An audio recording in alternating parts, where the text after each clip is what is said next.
लोकसभा चुनाव में मतदान की तारीखें नज़दीक आ रही हैं। पहले 2 चरण के लिए नामांकन की प्रक्रिया भी पूरी हो गई है। पार्टियां प्रचार में जुट चुकी हैं। आरोप प्रत्यारोप का दौर भी जारी है। उम्मीदवार घर घर जाकर वोट मांग रहे हैं और इन उम्मीदवारों में से कुछ ऐसे हैं जिनकी चर्चा भी खूब हो रही है। ऐसी ही एक उम्मीदवार हैं कंगना रनौत। फिल्म अभिनेत्री कंगना को भारतीय जनता पार्टी ने हिमाचल प्रदेश की मंडी सीट से अपना उम्मीदवार बनाया है।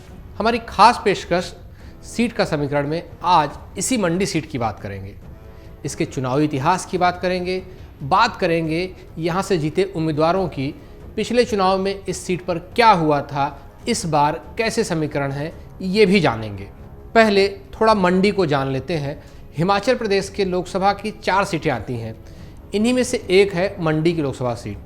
2 रियासतों मंडी और सुकेत के विलय के साथ मंडी जिले का गठन 1948 में किया गया था। मंडी और सुकेत के राजा बंगाल के सेन वंश से ताल्लुक़ रखते थे। वे महाभारत के पांडवों से अपने वंश की कड़ी जोड़ते हैं। माना जाता है कि इनके पूर्वजों ने इंद्रप्रस्थ में 1700 वर्षों तक शासन किया था। अजबर सेन नामक राजा ने 1527 ईस्वी में मंडी शहर को बसाया। 17वीं शताब्दी में सिखों के 10वें गुरु गोविंद सिंह मंडी पहुंचे थे। इस तरह से मंडी का अपना एक इतिहास है और बहुत सारी ऐतिहासिक कड़ियाँ मंडी से जुड़ती हैं। वापस सियासत की तरफ चलते हैं। सियासी किस्से की जो हम बात कर रहे हैं, सीट की बात कर रहे हैं, मंडी सीट की बात करते हैं, चुनावों की बात करते हैं, तो वहीं से शुरुआत करते हैं जहां से देश के चुनावों की शुरुआत होती है, लोकतंत्र की शुरुआत होती है। साल 1951-52 जो पहला आम चुनाव हुआ देश में, तब मंडी के नाम से कोई लोकसभा सीट नहीं थी। पहले चुनाव में मंडी महासू नाम से सीट थी, जिस पर कांग्रेस की अमृत कौर जीती थी। अगले आम चुनाव जो 1957 में हुए, उसमें मंडी सीट अस्तित्व में आई।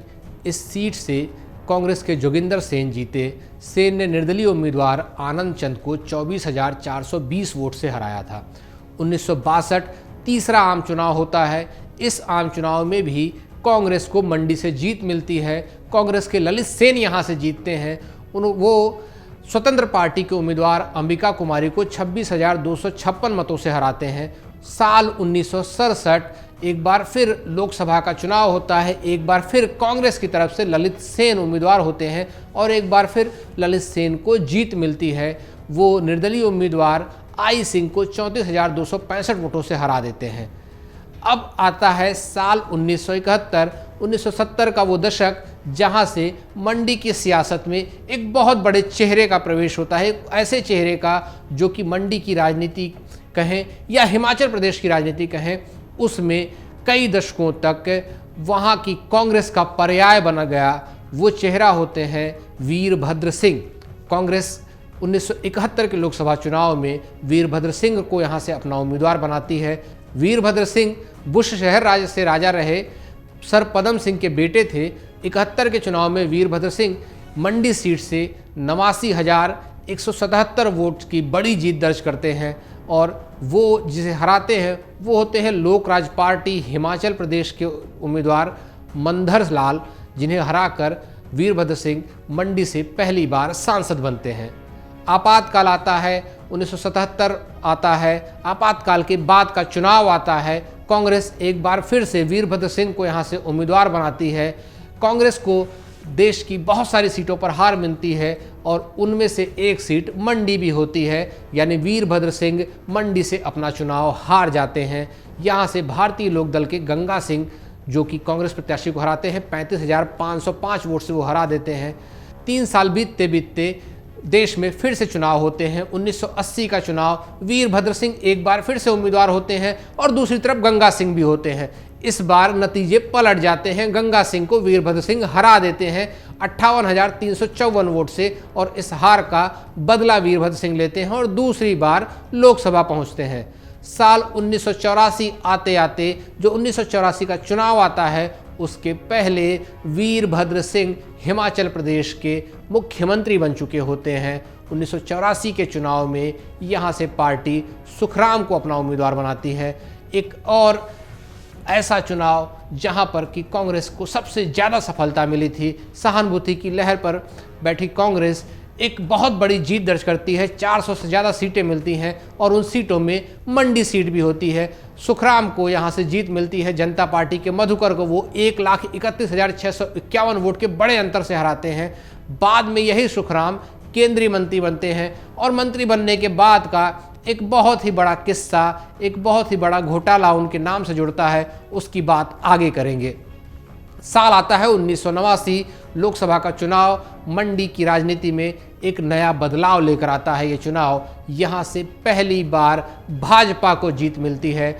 भाजपा की तरफ से उतरे महेश्वर सिंह यहाँ से जीतते हैं। सुखराम को वो हरा देते हैं। सुखराम जो कि 1984 में जीते थे, इस बार उन्हें 28,069 वोटों से हार का सामना करना पड़ता है। 2 साल बाद ही एक बार फिर से चुनाव होते हैं, 1991 के लोकसभा चुनाव। इस बार सुखराम और महेश्वर सिंह फिर से आमने सामने थे। सुखराम मंडी सीट पर कांग्रेस की वापसी कराते हैं, महेश्वर सिंह से अपनी हार का बदला लेते हैं और इस बार उन्हें 26,627 वोट से जीत मिलती है। नरसिम्हा राव की जो सरकार बनती है इस चुनाव के बाद, उस सरकार में मंत्री बनाए जाते हैं।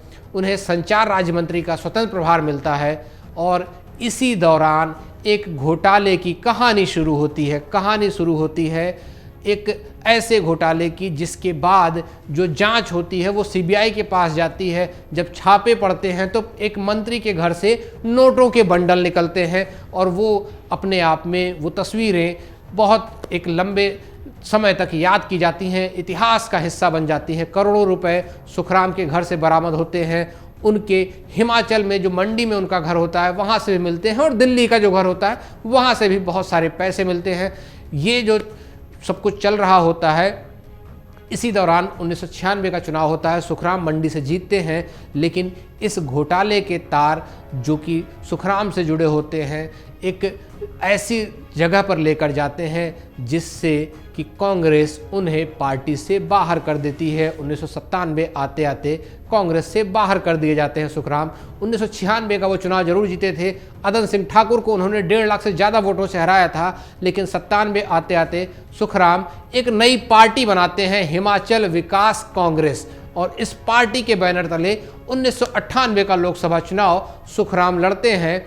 लेकिन मुख्य मुकाबला जो होता है वो भाजपा और कांग्रेस के बीच ही होता है। भाजपा से एक बार फिर महेश्वर सिंह जो कि पहले सांसद रह चुके थे मंडी से, वो उम्मीदवार होते हैं। तो कांग्रेस की तरफ से वीरभद्र सिंह की पत्नी प्रतिभा सिंह को मैदान में उतारा जाता है। जीत महेश्वर सिंह को होती है। प्रतिभा सिंह यहाँ से हार जाती हैं। वीरभद्र सिंह की पत्नी होने के बाद भी उन्हें हार मिलती है। भाजपा ये चुनाव 1,31,832 वोटों से जीतती है। वहीं अपनी पार्टी बनाकर उतरे सुखराम यहाँ पर अपनी जमानत तक नहीं बचा पाते हैं। उन्हें महज 8,304 वोटों से संतोष करना पड़ता है। बहुत कुछ बदल चुका होता है सुखराम के लिए। इसके बाद सुखराम की सियासत भी बदलती है।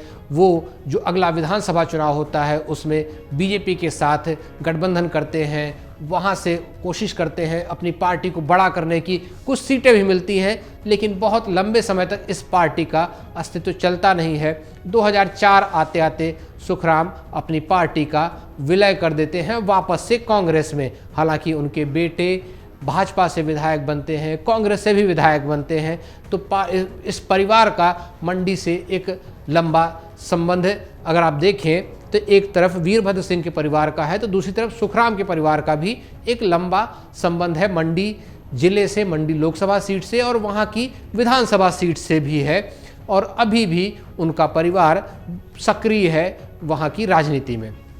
वापस चलते हैं 1999 के लोकसभा चुनाव की तरफ। एक बार फिर महेश्वर सिंह यहाँ से भाजपा के उम्मीदवार होते हैं और लगातार दूसरी बार जीतते हैं और तीसरी बार सांसद बनते हैं मंडी के। और इस बार कांग्रेस के टिकट पर उतरे कौल सिंह को वो 1,31,025 वोटों से हरा देते हैं। साल आता है 2004 और एक बार फिर से प्रतिभा सिंह जो कि वीरभद्र सिंह की पत्नी होती हैं और महेश्वर सिंह जो कि भाजपा के मौजूदा उस वक्त के तत्कालीन सांसद होते हैं, दोनों आमने सामने होते हैं। 1998 में मिली जो हार थी उसका बदला लेती हैं प्रतिभा सिंह। प्रतिभा सिंह को जीत मिलती है और महेश्वर सिंह को एक बार फिर से हार का सामना करना पड़ता है। 66,566 वोटों से वो हार जाते हैं। साल 2009 इस चुनाव में खुद वीरभद्र सिंह जो कि मुख्यमंत्री रहे हिमाचल के, वो यहाँ से मुख्यमंत्री होने के बाद इस जो 2007 का जो चुनाव होता है वहाँ हार मिलती है कांग्रेस को, मुख्यमंत्री का पद जाता है और 9 के चुनाव में वो लोकसभा का टिकट ले लेते हैं। मंडी से एक बार फिर से वीरभद्र सिंह कांग्रेस के उम्मीदवार होते हैं और वो जीत दर्ज करते हैं।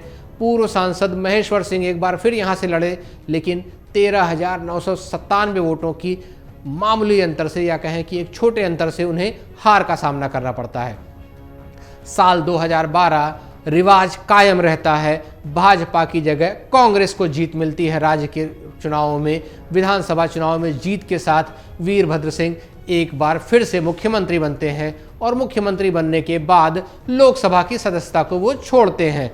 साल 2013 में इस सीट पर उपचुनाव होता है और इस बार फिर उनकी पत्नी प्रतिभा सिंह यहाँ से जीतती हैं और लोकसभा पहुँचती हैं। प्रतिभा सिंह हराते किसको हैं? हराती हैं वो भाजपा के जयराम ठाकुर को। कितने अंतर से? 1,36,000 से ज़्यादा के वोटों से अंतर से हराती हैं और यही जयराम ठाकुर आगे चल के हिमाचल के मुख्यमंत्री बनते हैं। साल 2014 एक बार फिर से चुनावों का मौसम, एक नया चुनाव, कांग्रेस की तरफ से एक बार फिर से प्रतिभा सिंह को, जो कि उपचुनाव में जीती थी, उन्हें उम्मीदवार बनाया जाता है। उनके सामने होते हैं भाजपा के रामस्वरूप शर्मा। रामस्वरूप शर्मा को यहाँ से जीत मिलती है। मुख्यमंत्री वीरभद्र सिंह अपनी पत्नी को यहाँ से नहीं जिता पाते हैं, तत्कालीन मुख्यमंत्री की पत्नी हार जाती हैं। रामस्वरूप शर्मा को 3,62,824 वोट मिलते हैं, वहीं प्रतिभा सिंह को 3,22,968 वोट से संतोष करना पड़ता है। इस तरह से रामस्वरूप शर्मा कांग्रेस की पूर्व सांसद प्रतिभा सिंह को 39,856 वोटों से हरा देते हैं।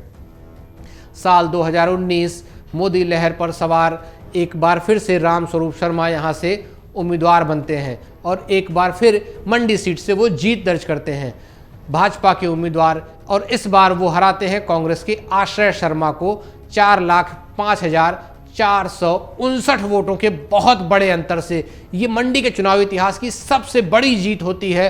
रामस्वरूप शर्मा यहाँ से जीतते हैं, लेकिन 2 साल बाद ही मंडी के सांसद रामस्वरूप शर्मा का निधन हो जाता है और एक बार फिर मंडी में उपचुनाव होता है। 2013 के उपचुनाव में जीती थी प्रतिभा सिंह और 2021 के उपचुनाव में फिर से प्रतिभा सिंह उम्मीदवार होती हैं कांग्रेस की। उनके सामने होते हैं खुशहाल ठाकुर भाजपा के उम्मीदवार के तौर पर। वीरभद्र सिंह की पत्नी प्रतिभा सिंह यहाँ से उपचुनाव में जीत दर्ज करती हैं, खुशहाल ठाकुर को हराती हैं और तीसरी बार मंडी से सांसद बनती हैं। मौजूदा सांसद है प्रतिभा सिंह, इस वक्त हिमाचल कांग्रेस की अध्यक्ष है प्रतिभा सिंह। और अब इस बार यहाँ से टिकट की अगर बात करें तो कांग्रेस ने अभी तक टिकट घोषित नहीं किया है। कांग्रेस के नहीं घोषित हुए हैं टिकट, लेकिन भाजपा की तरफ से कंगना रनौत को उम्मीदवार बना दिया गया है और उसके बाद से ही ये सीट चर्चा में है। कांग्रेस की तरफ से यहाँ से उम्मीदवार घोषित नहीं किया गया है, लेकिन उसके बाद भी कहा जा रहा है कि यहाँ से वीरभद्र सिंह और प्रतिभा सिंह के बेटे विक्रमादित्य सिंह कांग्रेस के उम्मीदवार हो सकते हैं। विक्रमादित्य सिंह दिल्ली में अपनी उपस्थिति दर्ज करा चुके हैं, आला कमान को अपनी मंशा बता चुके हैं। अभी वो विधायक हैं हिमाचल कांग्रेस में, जो कांग्रेस के विधायक हैं। यहाँ से प्रतिभा सिंह का परिवार 6 बार जीत चुका है। विक्रमादित्य सिंह दावेदारी कर रहे हैं, कंगना रनौत पहले ही उम्मीदवार घोषित हो चुकी हैं। अब ये देखना होगा कि क्या विक्रमादित्य सिंह अपने परिवार की जो लेगेसी है वो आगे बढ़ा पाते हैं, या कंगना रनौत उस लेगेसी को, जो कि बीते 2 आम चुनावों में बीजेपी को जीत दर्ज हुई है, उसको आगे ले जाती हैं। जो रामस्वरूप शर्मा ने जो जीत दर्ज कराई 2 बार, उनकी अब ये तीसरी जीत लगातार तीसरे चुनाव में बीजेपी को क्या कंगना रनौत दिला पाती हैं, ये सब पता चलेगा 4 जून को जब नतीजे आएंगे।